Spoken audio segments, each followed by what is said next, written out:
दिनेश जी। जी जी, आपने सही कहा और बहुत जल्दी आप एक एपिसोड देखने जा रहे हैं। आ, वो एपिसोड ये है कि सुप्रीम कोर्ट के जितने भी फैसले आए हैं पिछले थोड़े समय के अंदर, वो सारे आधे अधूरे फैसले हैं। अगर आप उनको माइन्यूटली पढ़ लेंगे तो आपको पाएंगे अधपके फल हैं, और हर एक जजमेंट के अंदर सरकार के लिए एक लीवर छोड़ दिया गया है वहां पर। जैसे कि अभी भी जो दिल्ली गवर्नमेंट का था, उसके अंदर एक छोटा सा एक टेल पीस है जिसको लोगों ने मिस किया, और ये था कि ये हमारा जो जजमेंट है तब तक के लिए जब तक कि केंद्र सरकार इसके ऊपर अपना कानून नहीं बना लेती। कमाल की बात है, हर जजमेंट के अंदर एक छोटा सा एक जगह छोड़ दी गई है सुप्रीम कोर्ट में।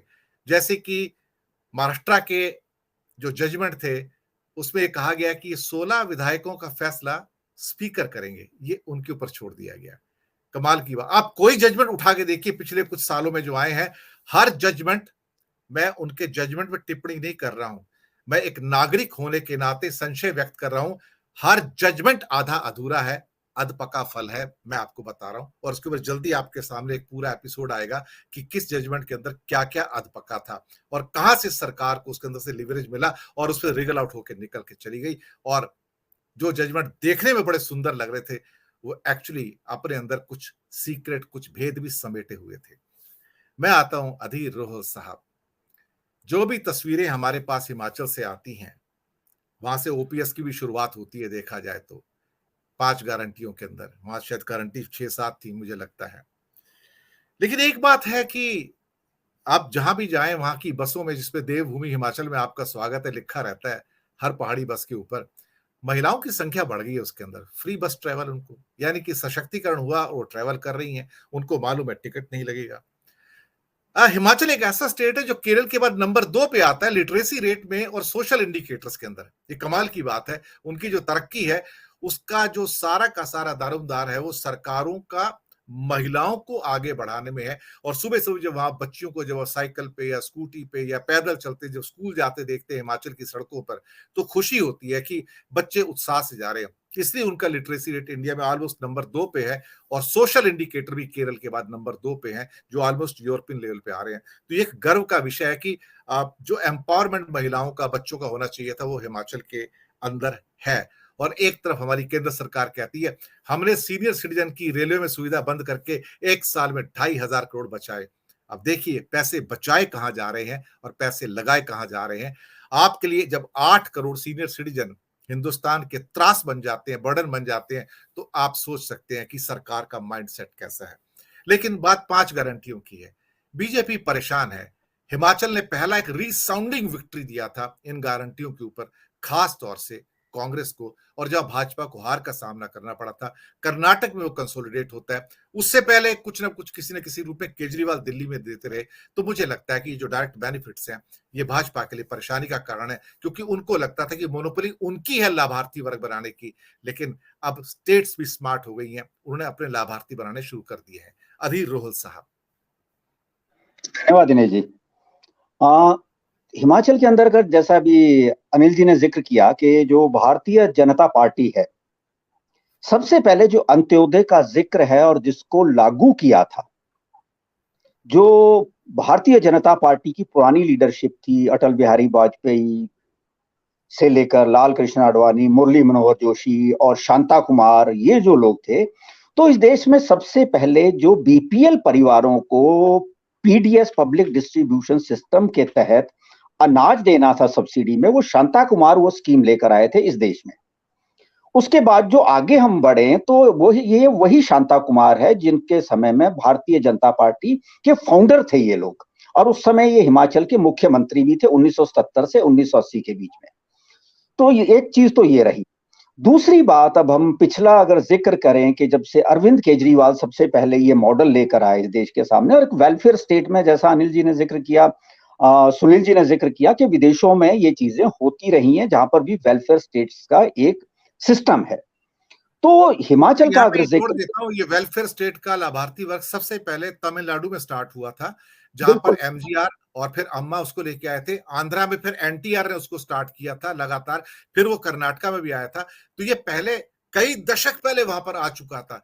नॉर्थ इंडिया में तो बेसिकली अब आया है देखा जाए तो। जी जी बिल्कुल। तो अगर फिर उसके बाद हम जो अरविंद केजरीवाल मॉडल था ये सारा वेलफेयर स्टेट का, उसको भारतीय जनता पार्टी अडॉप्ट करती है। और अभी हालिया दौर में हम देखें तो हिमाचल में जब भारतीय जनता पार्टी पहली बार सत्ता में रहते हुए चारों बाई इलेक्शन हारती है, तो उसके अगले ही दिन एक रिजल्ट तो हमने देश भर में देखा कि पेट्रोल की डीजलों की कीमतों में केंद्र सरकार ने अचानक उसके जो वैट था वो कम कर दिया उसके ऊपर से, और 2 और 3 रुपए उसको सस्ता किया। इन बिटवीन होता क्या है हिमाचल में कि जो भारतीय जनता पार्टी की सरकार है वो बसों में महिलाओं का किराया आधा कर देती है, और हिमाचल की महिलाएं उसका स्वागत करती हैं। इसकी वजह यह है कि हिमाचल एक पहाड़ी राज्य है और यहां पर जो बसों का किराया है वो पूरे देश में सबसे ज्यादा है, 1 रुपए 30 पैसे पर किलोमीटर। तो यहां पर यह था कि जो कॉलेज जाने वाली बच्चियां हैं, स्कूल जाने वाली बच्चियां हैं, या अगर जैसे मैं राजधानी में रहता हूं शिमला में, तो यहाँ 20-25 किलोमीटर 30 किलोमीटर से भी आती थी, तो उनका बस का एक साइड का किराया ही 35-40 रुपए पड़ जाता था, आने जाने का 80 रुपए खर्च हो जाता था उनका। लेकिन जब से ये बसों का किराया कम किए भारतीय जनता पार्टी ने, आधे किए महिलाओं के लिए, तो वो बच्चियां पहले शिमला में किराए के मकानों में रहती थी, लेकिन अब वो बच्चियां घर जाना शुरू हुई क्योंकि बसों का किराया आधा हुआ। तो इसका सीधा जो प्रत्यक्ष बेनिफिट था वो महिलाओं को हुआ। अब बात करते हैं कि भारतीय जनता पार्टी जब खुद ये ऐसे काम करती है, ठीक है वो स्वीकार योग्य है, अगर वेलफेयर स्टेट में आप ऐसा काम कर रहे हैं ठीक है, जो कहीं भी जन भावनाओं या जनता के भले के लिए है तो वो ठीक है। लेकिन पीड़ा आपको कांग्रेस की गारंटियों से होनी शुरू होती है। बाकी जितने इसके ऐतिहासिक संदर्भ थे, धनंजय जी इसका जिक्र कर चुके हैं, अनिल जी जिक्र कर चुके हैं, बिलाल साहब और सुनील जी जिक्र कर चुके हैं, मैं उस पर नहीं जाऊंगा। भारतीय जनता पार्टी, सुनील जी जानते हैं, धनंजय जी जानते हैं, हम सभी को पता है कि उत्तर प्रदेश के चुनाव के समय 3 सिलेंडर देने की बात कही गई, लेकिन वो सिलेंडर आज तक नहीं मिले। सारी की सारी चीजें हैं। फिर भारतीय जनता पार्टी कहीं कुछ कहती है, कहीं पे आप ये कहते हैं कि हम महिलाओं को इतना पैसा देंगे। हिमाचल में भी जब चुनाव के समय कांग्रेस ने 10 गारंटीज दी, तो भारतीय जनता पार्टी ने सवाल उठाए कि ये कैसे दिया जाएगा। उसमें एक ओपीएस था, 300 यूनिट बिजली फ्री थी, और महिलाओं के लिए ग्रामीण प्रदेश में जो महिलाएं हैं उनको 1500 से 2000 रुपए हर महिला को देने की बात हुई। अभी हिमाचल में सिर्फ एक ओल्ड पेंशन स्कीम है जो लागू हुई है, तो उस पे भी भारतीय जनता पार्टी को पीड़ा हुई, तकलीफ हुई। मेरी समझ में ये नहीं आता, ना किसी को यहां समझ आएगा कि अगर भारतीय जनता पार्टी देती है तो वो वेलफेयरिज्म है, लेकिन अगर कोई विपक्षी दल देता है, कांग्रेस देता है या कोई और पार्टी देती है, तो वहां पर भारतीय जनता पार्टी को तकलीफ क्यों होती है? वहां पर फिर सरकारी खजाने का जिक्र आता है। जबकि भारतीय जनता पार्टी अपने तौर पर अपने राज्यों में ही महिलाओं के लिए जो योजनाएं थी, जैसे अपने सिलेंडर्स देने थे, कर्नाटक में वो मुद्दा बना। जब कर्नाटक में सिलेंडर मुद्दा बना तो साथ साथ सवाल ये भी उठा कि उत्तर प्रदेश में जो पिछले साल चुनाव हुए, जो सिलेंडर्स देने की बात थी, वो सिलेंडर आज तक नहीं मिले, और उसका सीधा असर गृहिणियों पे पड़ता है, उनके बजट पे पड़ता है, चाहे ग्रामीण हो चाहे शहरी हो, मध्य वर्ग पे पड़ता है। तो ये जो सारी चीजें हैं ले देकर, कहीं ना कहीं भारतीय जनता पार्टी का वही चरित्र है कि हर जगह पर हर बात पे अगर खुद करें तो वो सही है, लेकिन अगर विपक्ष का कोई भी दल किसी भी वेलफेयरिज्म, किसी भी वेलफेयर से जुड़ी स्कीम को आगे बढ़ाता है तो वहां पर उन्हें तकलीफ होने लगती है।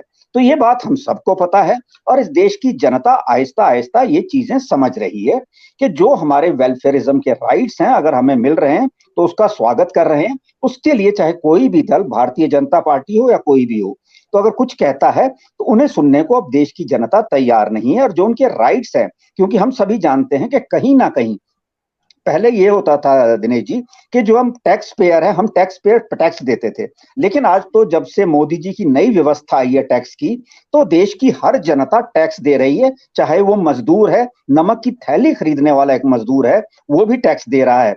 तो वेलफेयरिज्म का अगर कोई भी बेनिफिट किसी भी वर्ग को मिलता है तो वो किसी भी सरकार का कोई ये नहीं कह सकती कि हमने किसी पे उपकार किया है, एहसान किया है। ये इस देश के नागरिकों का अधिकार है।